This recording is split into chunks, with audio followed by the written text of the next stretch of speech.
by road from London to Singapore. More than 18,000 miles by Land Rover.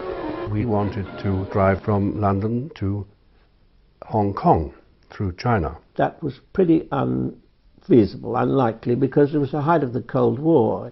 So the thing became to try to drive to Singapore entirely by land. This was a journey which had never ever been done, although many people had tried. We were 21, 22, we didn't have anything to lose. We'll give it a go. Normal 86-inch wheelbase Land Rover station wagons with 50-gallon extra fuel tanks built in. In a few hours, they will be in London, and from there, these friendly rivals start out on their long trek. The Land Rover Series 1 was absolutely vital. We couldn't have done the journey in anything else. We knew that it was going to be pretty damn difficult. London to Calcutta, no great difficulty, but beyond Calcutta, nobody had succeeded.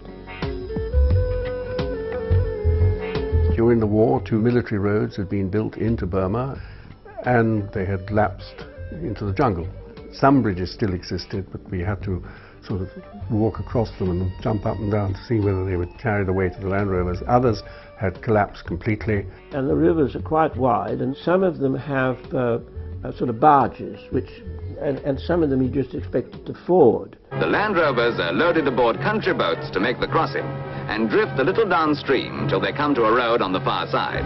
In southern Thailand, there was this 100-mile gap with no highway. And they were, in fact, beginning to build a road, and they had an engineering trace. There had been those bulldozers go through, and in other parts they said, well, it was an elephant track.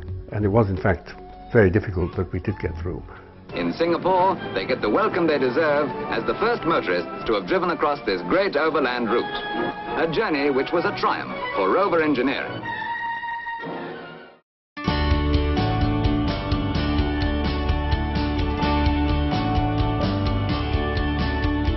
The Land Rover Discovery vehicle is very rightly an important icon across the whole world. Seeing the millionth Land Rover Discovery come off the production line was a fantastic feeling, both for myself and for the rest of the plant.